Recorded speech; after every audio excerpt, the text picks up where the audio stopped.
Halo semuanya, selamat datang di perkuliahan kita. Ini adalah pertemuan pertama untuk mata kuliah studi kelayakan bisnis. Jadi mata kuliah ini tergolong baru di program studi kita. Sementara kalau sudah di program studi lain di kampus-kampus di luar ada yang sudah mempelajari mata kuliah ini lama dan ada juga yang sama seperti kita baru. Nah, mata kuliah studi kelayakan bisnis ini diampu atau diajar oleh saya sendiri, Pendi Haryatama, dan juga bersama dengan Ibu Dr. Sri Rohaitin MSI. Nah, jadi saya akan kecilkan dulu.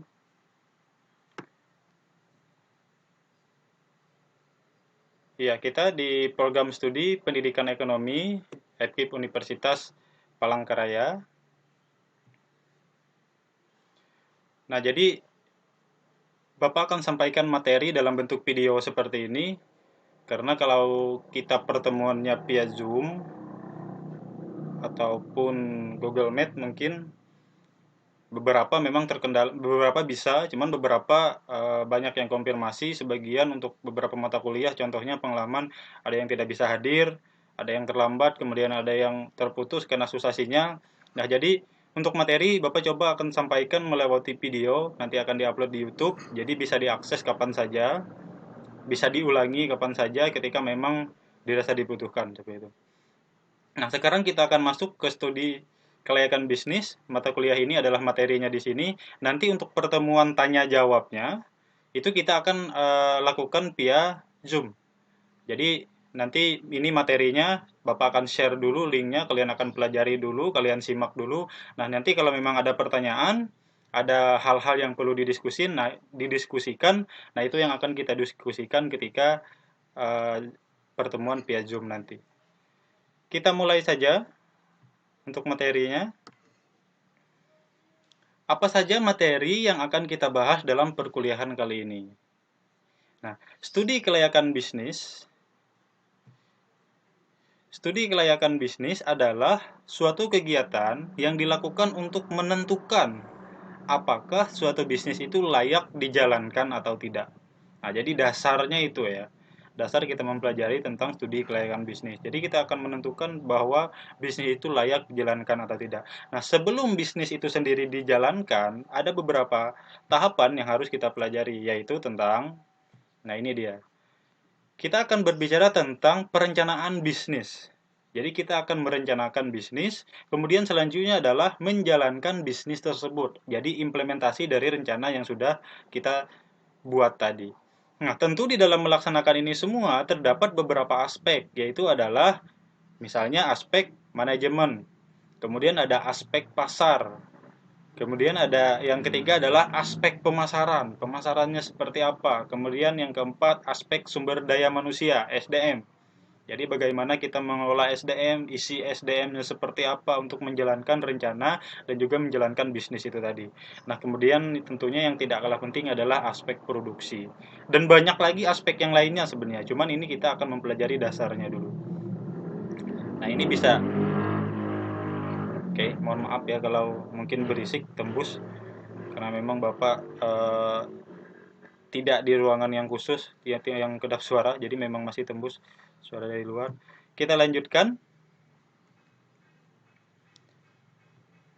Nah, sebelum kita berbicara tentang perencanaan bisnis, merencanakan sebuah bisnis, yang harus kita siapkan di awal itu sebenarnya apa? Nah, ini ada 3 poin yang harus kita persiapkan. Yang pertama adalah kita akan membangun yang namanya mindset bisnis. Jadi dalam pemikiran kita, pola pikir kita itu kita harus berpikir tentang bisnis. Jadi tidak lagi kita berpikir hal-hal lain yang kemudian akan menggagalkan kita dalam berbisnis. Apalagi kita berbicara ini adalah fase awal. Fase awal itu adalah perencanaan. Karena gini, banyak banyak dari kita, bahkan banyak dari orang di luar sana menginginkan untuk berbisnis. Wah, saya ingin bisnis, saya ingin menjadi wirausaha, saya ingin menjadi entrepreneur. Tetapi mindsetnya sendiri itu belum dibuat atau belum dia bentuk mindset bisnis. Jadi pola pikirnya itu masih, ya maksud saya gini loh. Jadi ketika kalian ingin berbisnis, kebanyakan yang kita pikirkan adalah, wah, ini kalau gagal gimana? Ini ini modalnya dari mana, ini tempatnya gimana. Nah, itu banyak yang hal-hal yang harus dipikirkan di awal. Akhirnya kadang-kadang orang malah tidak jadi berbisnis karena banyak ketakutan. Nah, ini yang harus kita kita persiapkan.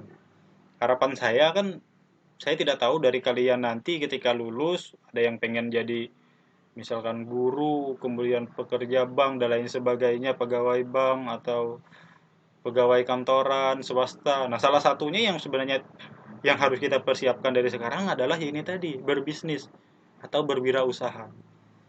Nah, kemudian idenya seperti apa? Cara kita mau bisnis apa?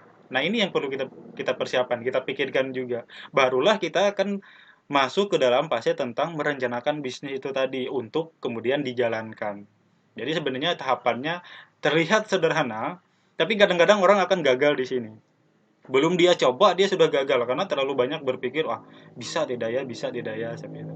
Nah, ini menariknya mata kuliah ini menurut saya. Jadi harapan saya kalau memang bisa, sebagian dari kalian syukur bisa semuanya, itu adalah menjadi wirausaha, menjadi pengusaha ketika lulus dari kampus kita. Meskipun kita kuliahnya di FKIP, fakultasnya keguruan seperti itu, tapi ilmu yang kita pelajari juga tidak semata-mata hanya keguruan saja. Jadi banyak ilmu yang kita pelajari, salah satunya adalah ilmu ekonomi, kemudian yang mempelajari tentang bisnis ini tadi.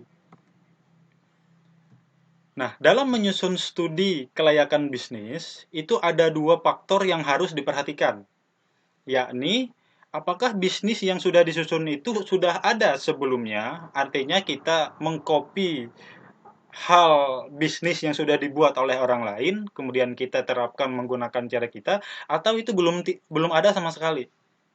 Ini benar-benar bisnis baru seperti itu.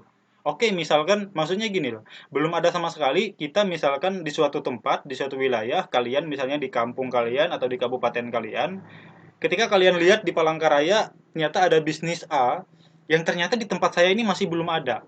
Nah, ini yang kita maksud adalah bisa dikatakan bisnis yang belum ada. Atau memang bisnis itu belum ada sama sekali, kalian adalah penggerak pertamanya. Nah, itu juga bagus seperti itu. Makanya, jika belum ada dan baru akan disusun, maka hal penting yang dilakukan adalah membuka mindset bisnis dan mencari peluang bisnis. Ini ketutupan kepala saya. Di bawah ini tulisannya pendidikan ekonomi. Nah, jadi membuka mindset bisnis dan mencari peluangnya. Nah, ini dua kata yang sebenarnya penting dalam bisnis. Kalau kita berbicara bisnis. Ini dua kata yang penting dalam bisnis. Mungkin kalian ada yang orang tuanya memang pembisnis atau kalian sekarang sambil jualan sambil bisnis. Saya yakin pasti mengetahui dasar dari ini semua. Nah, ini yang akan menarik. Kita akan bahas. Nah, ini dia. Sebenarnya untuk memulai usaha itu yang kita butuhkan apa seperti itu? Apakah kita membutuhkan uang, modalnya dulu atau mindsetnya dulu, pola pikirnya dulu? Nah, ini yang kadang-kadang keliru, teman-teman semua ya. Kenapa saya bilang keliru? Orang kadang punya keinginan untuk berbisnis, untuk membuka usaha, memang terkendalanya di sini.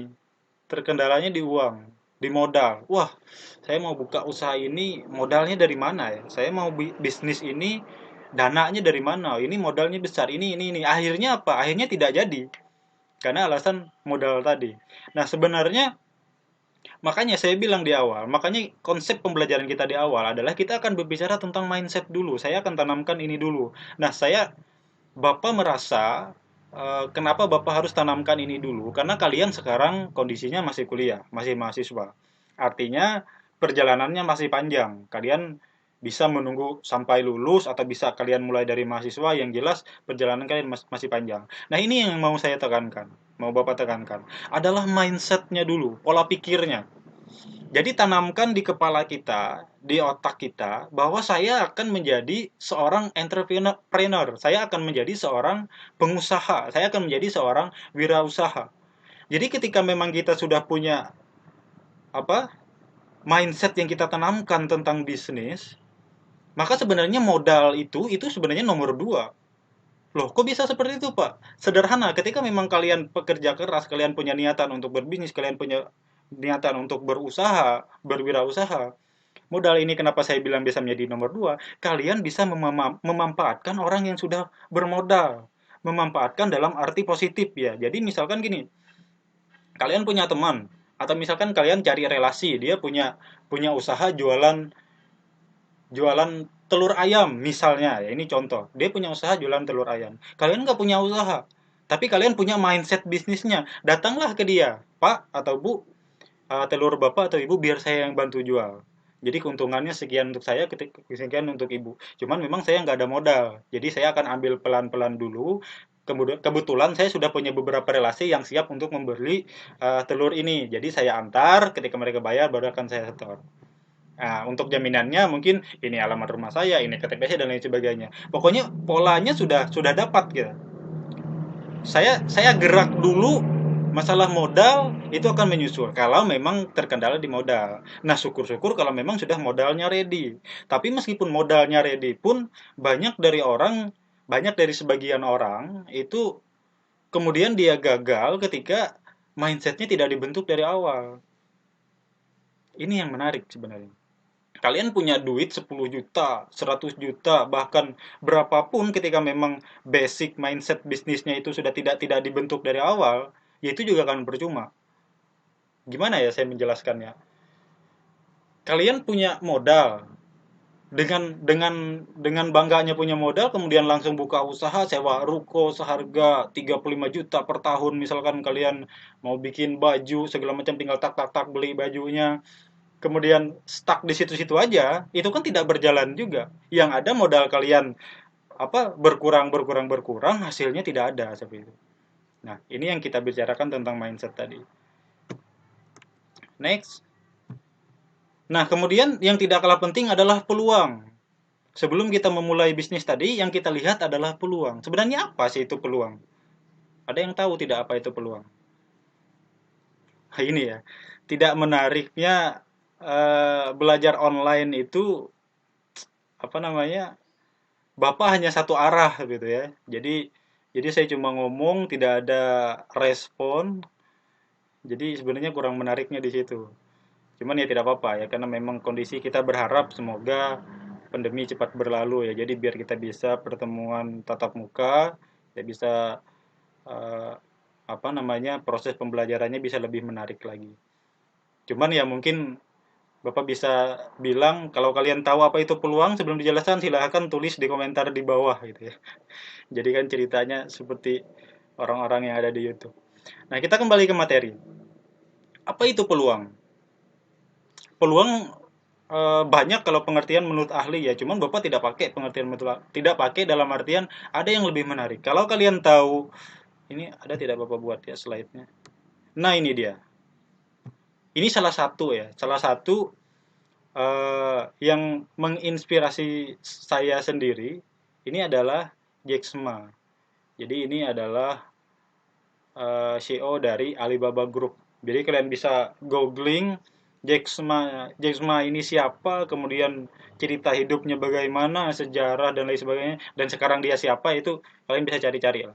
Jadi, nah ini juga penting ya. Kalau misalkan kita berbicara bisnis, kita berbicara mindset bisnis, kita bisa baca dari profil-profil orang-orang yang sudah berhasil, kemudian kita pelajari kegagalan mereka di mana, kisahnya seperti apa, perjuangan mereka bagaimana, itu yang harus kita pelajari. Nah, jadi setidaknya itu menjadi motivasi untuk kita, kemudian tambahan pengetahuan untuk kita, jadi kegagalan mereka siapa tahu tidak terjadi di kita seperti itu, karena kita sudah mengetahuinya sebelumnya. Nah, kita berbicara tentang peluang tadi. Peluang selalu datang di saat orang lain mengeluh. Ini saya kutip dari internet seperti itu. Dan sering sebenarnya dalam dalam acaranya, dalam talk show apa ya yang dihadiri oleh Jasma ini, dia bilang gini, peluang itu hadir, bukan orang-orang yang punya mental bisnis, punya mindset bisnis, itu ketika orang lain mengeluh, itu mereka malah melihat itu sebagai peluang.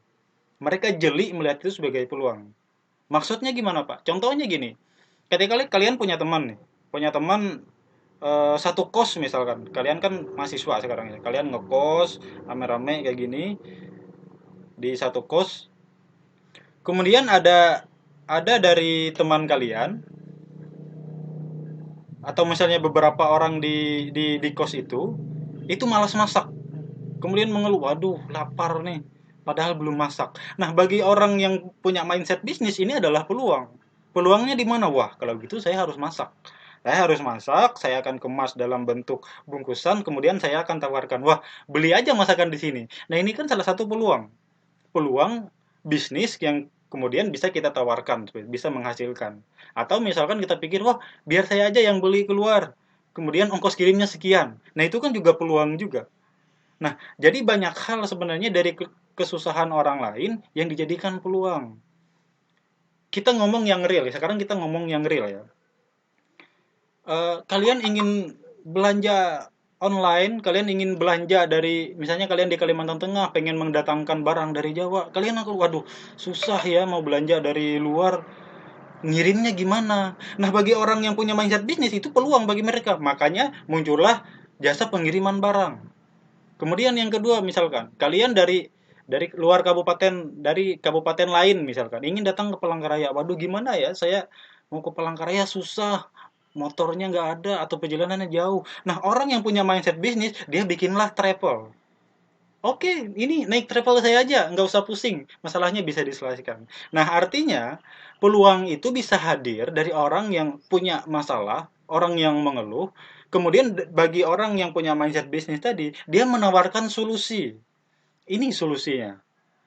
Kamu punya masalah apa? Saya berikan solusi. Nah, Anda yang punya masalah memberikan, si orang yang memberikan solusi tadi berupa biaya seperti itu. Nah, itu menghasilkan kemudian jadilah bisnisnya seperti itu. Jadi singkatnya seperti itu. Kalau misalnya bingung nanti bisa kita lebih bahas lagi di pertemuan via Zoom. Nah, makanya kita berbicara tentang bisnis tidak lepas yang namanya tadi ini, kewirausahaan. Jadi kita berbicara tentang wirausaha. Apa sih wirausaha? Entrepreneurship. Jadi adalah sesuatu kemampuan untuk menciptakan sesuatu yang baru dan berada. Jadi sesuatu yang baru atau sesuatu yang sudah ada dikemas lagi, lebih bagus lagi, kemudian itu yang kita tawarkan. Kemudian yang kedua, kewirausahaan merupakan kreativitas dan inovasi untuk memecahkan masalah dan upaya memanfaatkan peluang yang dihadapi setiap hari. Setiap hari itu ada peluang. Cuman kenapa kita kadang tidak jeli karena memang mindset kita belum belum belum diasah, belum terlalu tajam untuk melihat itu sebagai peluang. Peluang itu yaitu tadi kembali ada setiap hari. Setiap hari itu ada peluang. Cuman kadang-kadang kita tidak sadar seperti itu. Misalkan beberapa yang pernah mungkin Bapak atau teman-teman lakukan, misalnya kita sekarang musim pandemi banyak diam di rumah, yang kita lakukan di rumah itu apa? Cuma main game. Ternyata dari main game itu pun bisa sebenarnya jadi peluang. Loh, peluangnya di mana, Pak? Kalau kalian punya skill yang mumpuni, kalian katakanlah pro seperti itu, peluangnya yaitu ketika kalian mabar, main bareng dengan teman-teman kalian yang katakanlah noob yang tidak terlalu bisa main, kemudian apa ranknya atau tier mereka itu rendah, peluangnya mana? Peluangnya kalian bisa ngomong mereka, sini bro, saya jokikan. Ya sama teman murah aja lah, paling 10.000 atau 20.000. Ya lumayan kan untuk makan atau untuk beli kota kalian. Nah, jadi itu peluang. Dan banyak sebenarnya peluang yang terjadi setiap harinya tanpa kita sadari. Makanya semoga ini pandemi cepat berlalu, kita bisa pertemuan tatap muka, jadi kita bisa lebih tajam lagi. Jadi harapan saya, karena gini loh, meskipun kita kuliah di keguruan, basicnya kita akan menjadi guru, ketika kita lulus pun kita tidak serta-merta jadi guru. Kalau misalnya kita pengen jadi pegawai negeri, guru pegawai negeri yang berstatus pegawai negeri, itu kan melewati rintitan tes dulu. Dan iya, kalau ketika tahun kita lulus itu ada dibuka tesnya. Kalau tidak ada, bagaimana? Misalkan kita masuk ke tingkat honorer pun.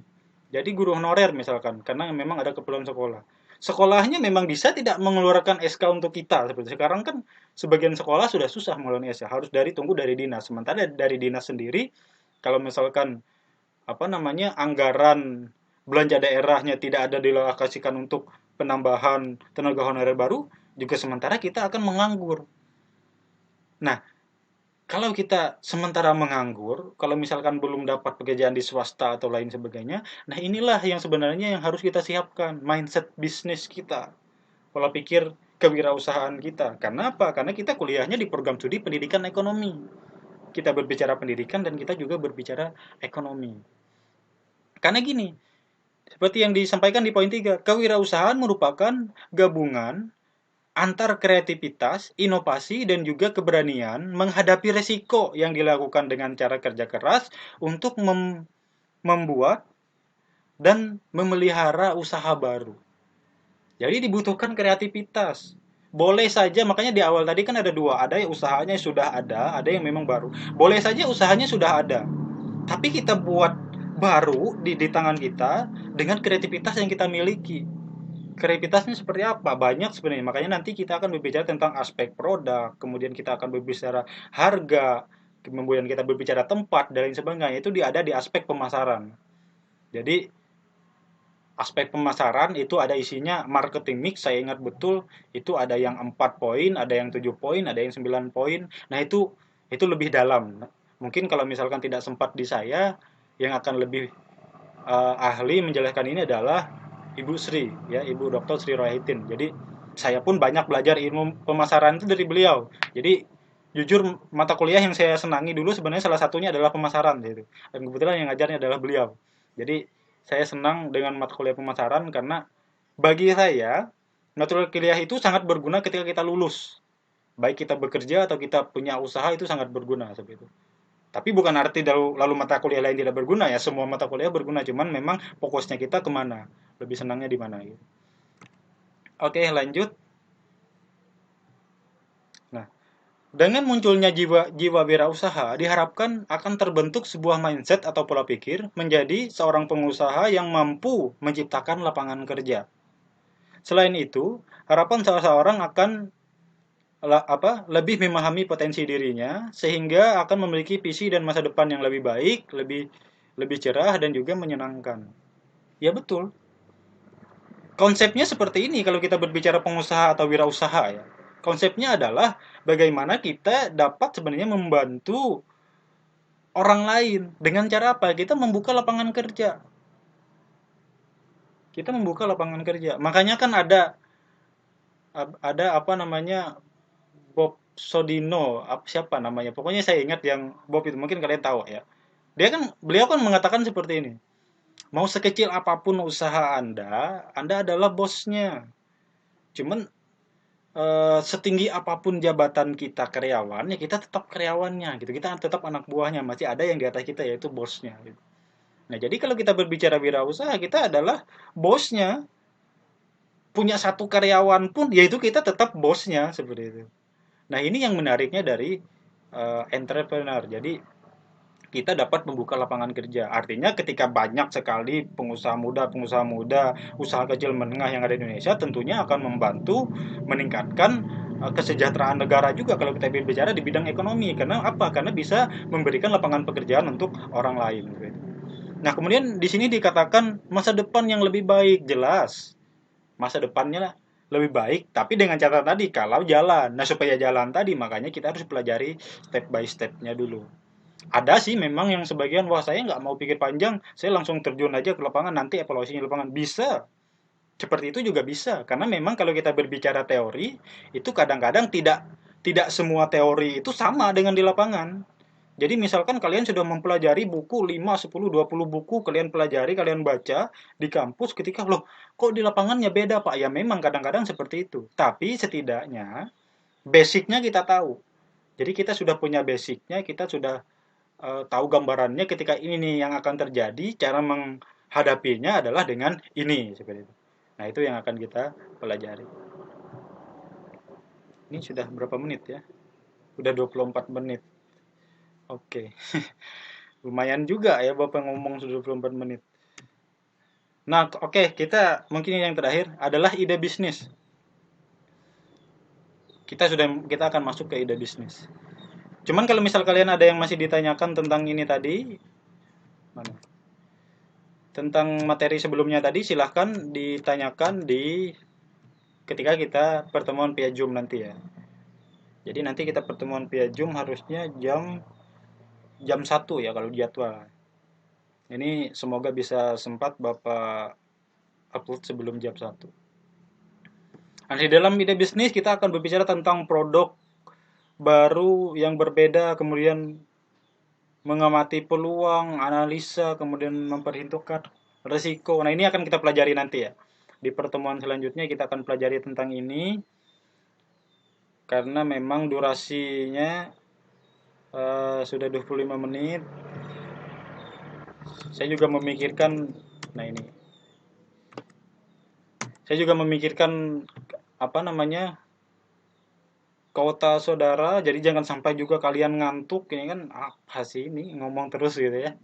Jadi cuman kembali seperti saya bilang tadi bahwa tujuan saya untuk membuat video ini, membuat dalam bentuk video seperti ini adalah untuk membantu rekan-rekan mahasiswa lain yang mungkin yang sekarang lagi di kampung susah sinyal. Karena kan ada beberapa yang nge-WA saya, Pak, sepertinya saya tidak bisa hadir untuk Zoom, gimana Pak? Kemudian ada yang kehilangan handphonenya, kemarin kan sempat juga menghubungi, kemudian ada yang apa? Ada yang keluarganya meninggal segala macam. Jadi kemudian materinya akan tertinggal. Nah, jadi kalau Bapak buat seperti ini ya harapannya kalau kalian tertinggal, kalian bisa pelajari lagi meskipun sebenarnya jujur ini materinya nggak lengkap dan tidak puas seperti itu ya karena durasi waktu kemudian menyampaikannya hanya satu arah tapi nah itulah bedanya mahasiswa dengan ketika kalian siswa kemarin. Nah, sekarang kalian mahasiswa, kalian dituntut untuk lebih banyak belajar mandiri. Jadi kalian cari referensinya dari internet, dari Google, dari YouTube, dari buku, kemudian dari sumber-sumber lain. Nah, itu kalian harus lebih giat lagi mandiri. Jadi jangan sampai kalian sudah jadi mahasiswa cuma menjadi kaum rebahan di rumah gitu ya. Ya sambil kalian rebahan ya kalian bisa sambil googling, oh ini materinya. Oh ini yang disampaikan Pak Pendi tadi ternyata kurang, ada yang lebih bagus lagi. Ya ini silahkan kalian pelajari, kalian cari informasinya. Itu manfaatnya juga untuk diri kalian sendiri juga. Jadi kalau kita berbicara teori di kampus, kita berbicara perkuliahan kita, ya tentunya terbatas karena waktu dan juga kondisi. Oke, sekian untuk pertemuan kali ini. Ini adalah pertemuan pertama, tidak ada tugas untuk pertemuan ini. Jadi biasanya kalau saya buat video di tengah-tengah akan saya buat tugas. Cuman untuk kali ini tidak ada tugas. Mungkin di pertemuan kedua atau ketiga kita akan buatkan tugas. Nah selanjutnya silahkan ini dipelajari, ditonton. Kalau sudah kita akan masuk ke Zoom. Nanti jam 1 siang. Link Zoom-nya akan saya share melewati Komti atau melewati Classroom kita. Tapi yang pasti melewati Komti ya. Saya akan share link Zoom-nya melewati Komti. Terima kasih buat semuanya yang sudah menonton. Mohon maaf jika ada kekurangan. Mungkin ada senior saya atau Ibu Sri atau dosen lain yang menonton ini yang mungkin juga di luar Universitas Palangkaraya. Saya mohon maaf jika ada kekurangan. Sekali lagi ini baru tahap belajar. Jadi saya coba bikin video baru tahap belajar. Ini pun juga editannya nggak ada sama sekali ya. Tidak ada editan dan lain sebagainya. Baru belajar. Cuman tujuan saya bukan jadi YouTuber ya. Tujuan saya adalah membuat materi yang bisa diakses oleh mahasiswa saya untuk pertemuan untuk hari-hari selanjutnya ketika memang hari pertemuannya mereka tidak bisa hadir. Jadi tujuan saya sebenarnya di situ. Kalau misalkan dibilang buat jadi YouTuber kan harus kontennya bagus, kemudian editannya bagus dan sebagainya. Nah, ini menurut saya masih biasa-biasa saja. Oke, sekian untuk pertemuan kita kali ini. Kalian yang sudah menonton ini silahkan untuk melengkapi absen tulis namanya di bawah. Kemudian jika ada pertanyaan juga boleh ditanya di bawah, boleh ditanya di Google Classroom. Selanjutnya kita akan masuk ke Classroom. Terima kasih, salam sehat dan sampai jumpa di video selanjutnya.